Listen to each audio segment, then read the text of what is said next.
भगवान शंकर के 11वें अवतार कहे जाने वाले हनुमान जी का व्रत और पूजन करने से पूरी होती है हर कामना। सुख, संपत्ति, यश और संतान प्राप्ति के लिए मंगलवार का व्रत रखना शुभ माना जाता है। हनुमान जी से जुड़ी मंगलवार व्रत कथा का पाठ करके इस उपवास को पूरी श्रद्धा के साथ पूर्ण करें।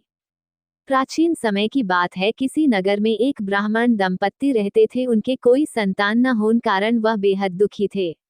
हर मंगलवार ब्राह्मण वन में हनुमान जी की पूजा के करने जाता था। वह पूजा करके बजरंगबली से एक पुत्र की कामना करता था। उसकी पत्नी भी पुत्र की प्राप्ति के लिए मंगलवार का व्रत करती थी।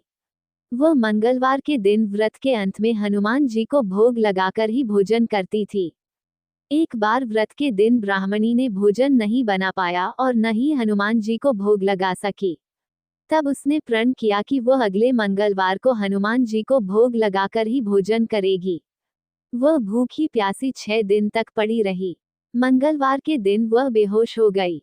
हनुमान जी उसकी श्रद्धा और भक्ति देखकर प्रसन्न हुए। उन्होंने आशीर्वाद स्वरूप ब्राह्मणी को एक पुत्र दिया और कहा कि यह तुम्हारी बहुत सेवा करेगा। बालक को पाकर ब्राह्मणी बहुत खुश हुई। उसने बालक का नाम मंगल रखा। कुछ समय उपरांत जब ब्राह्मण घर आया तो बालक को देख पूछा कि वह कौन है।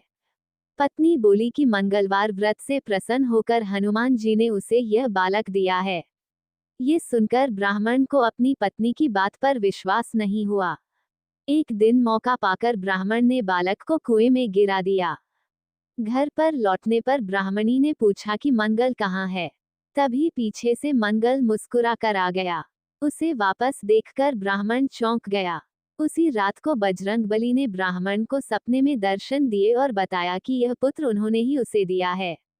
सच जानकर ब्राह्मण बहुत खुश हुआ, जिसके बाद से ब्राह्मण दंपत्ति नियमित रूप से मंगलवार व्रत रखने लगे। मंगलवार का व्रत रखने वाले मनुष्य पर हनुमान जी की अपार कृपा होती है।